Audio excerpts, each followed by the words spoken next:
वो दिन जब जगन्नाथ ने पुरी के समुद्र के तूफान को रोक दिया। सोचिए, अगर आधी रात को अचानक समुद्र पागल हो जाए, लहरें आसमान को छूने लगें, आंधी इतनी भयानक हो कि पेड़ जड़ से उखड़ने लगे और पूरा शहर मौत के डर से कांप रहा हो। लेकिन उसी समय एक गरीब भक्त मंदिर की सीढ़ियों पर बैठकर सिर्फ एक नाम ले रहा हो, जय जगन्नाथ। और तभी एक ऐसा चमत्कार हो जाए जिसे देखकर लोगों की आंखों में आंसू आ जाएं। ये कहानी है उस दिन की जब स्वयं भगवान लॉर्ड जगन्नाथ ने पुरी के समुद्र के तूफान को रोक दिया।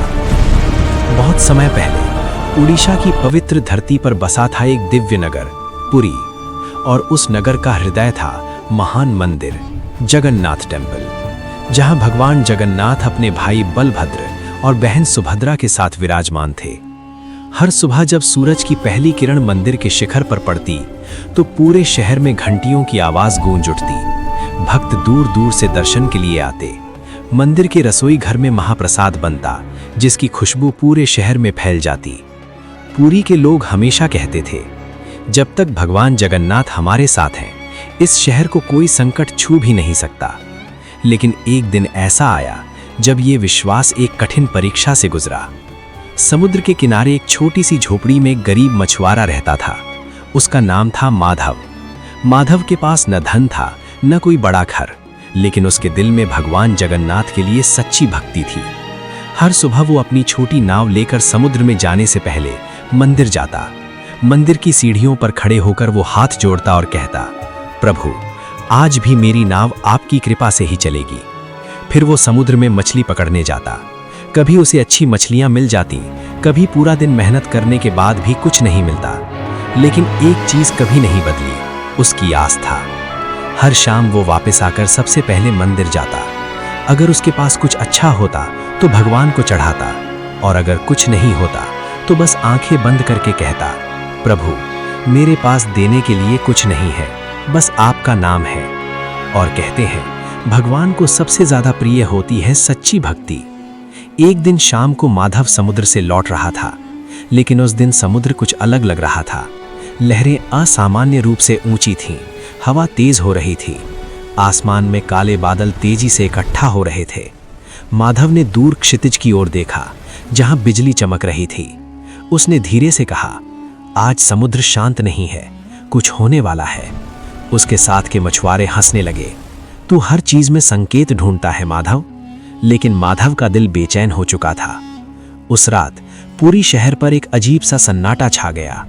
आधी रात के करीब अचानक तेज हवा चलने लगी। हवा इतनी तेज थी कि घरों की खिड़कियां जोर जोर से हिलने लगी। कुछ ही देर में हवा तूफान में बदल गई। समुद्र की लहरें अचानक बहुत ऊंची उठने लगी। लोग अपने घरों से बाहर निकल आए। उन्होंने देखा, समुद्र उफान पर था। लहरें इतनी बड़ी थीं जैसे कोई विशाल पहाड़ उठ रहा हो। लोग घबरा गए। तूफान आ गया। कुछ ही देर में तेज बारिश शुरू हो गई। आंधी इतनी भयानक थी कि पेड़ गिरने लगे। समुद्र का पानी तेजी से शहर की ओर बढ़ रहा था। लोगों को डर लगने लगा, अगर ऐसा ही चलता रहा तो पूरा शहर पानी में डूब जाएगा। लोग भागते हुए मंदिर की ओर जाने लगे, भगवान जगन्नाथ हमें बचाओ। मंदिर के अंदर पुजारी भी प्रार्थना करने लगे। घंटियां बजने लगीं। भक्त रोते हुए भगवान से प्रार्थना कर रहे थे। लेकिन उसी समय माधव मंदिर की सीढ़ियों पर बैठा था। उसकी आंखों में आंसू थे। उसने आकाश की ओर देखा, जहां बिजली चमक रही थी। फिर उसने धीरे से कहा, प्रभु जगन्नाथ, ये शहर आपका है। अगर आप चाहें तो ये तूफान अभी रुक सकता है। तूफान और भी तेज होता जा रहा था। समुद्र की लहरें मंदिर के पास तक पहुंचने लगी थी। लोगों को लगने लगा अब कोई चमत्कार ही उन्हें बचा सकता है। माधव ने आंखें बंद कर ली। उसने दोनों हाथ जोड़ लिए और पूरी शक्ति से पुकारा, जय जगन्नाथ। उसी क्षण मंदिर के अंदर दीपक की लौ अचानक तेज हो गई। पुजारियों ने देखा, भगवान जगन्नाथ की आंखों में दीपक की रोशनी अजीब तरह से चमक रही थी, जैसे स्वयं भगवान जाग उठे हों। माधव अभी भी प्रार्थना कर रहा था। तभी अचानक तूफान की गर्जना के बीच एक अजीब सा सन्नाटा छा गया। लोगों ने देखा, समुद्र की लहरें अचानक रुकने लगी थी। कुछ क्षण पहले जो लहरें पहाड़ जैसी उठ रही थी, अब वे धीरे धीरे शांत हो रही थी। हवा भी धीमी होने लगी। बारिश रुकने लगी।